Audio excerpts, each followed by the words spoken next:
Hey guys, Silver Server here with a quick update and kind of an important teaser announcement, hopefully that you will all enjoy.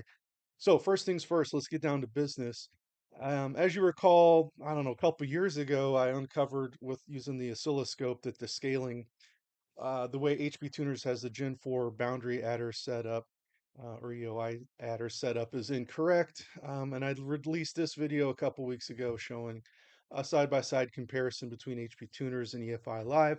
Amazingly, they have corrected that. So we have this video here just showing that. And I have to give credit where credit's due. The man, the myth, the legend, Ryan Stevens at GPI, Gwatney Performance Innovation. Also, Hex 2HP. He created a YouTube channel. Either way, he has inroads at HP Tuners, and he was able to bring this to their attention, and they got this fixed. And so, for that and everything else that this guy has done for me, helping me out in so many ways over the last few years, has been amazing. So, Ryan, personal thank you.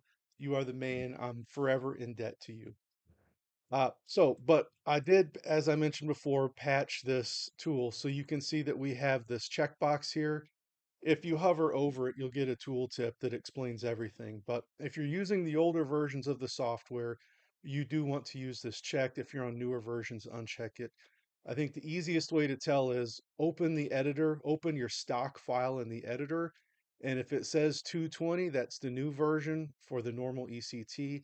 And the makeup ECT, the new version will say 60. If it says 110 and if it says 30 down here, then you do need to use this checkbox. So it'll work either way.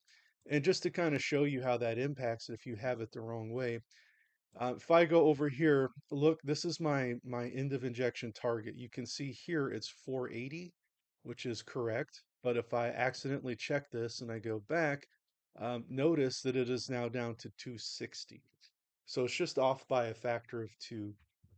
Another thing that I did, and you can actually see it here without me having to mess with it too much, is that I've split apart the closed loop injector pulse width into degrees and power enrichment before they were combined into one. So I can control them independently and truly show them. And then when I show both, it doesn't blend them together like the old version does.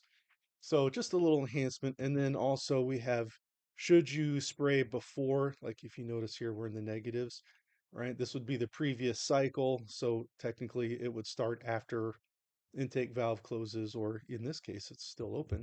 Either way, those will go away or not. So they will appear and disappear as needed. So just a quick little thing.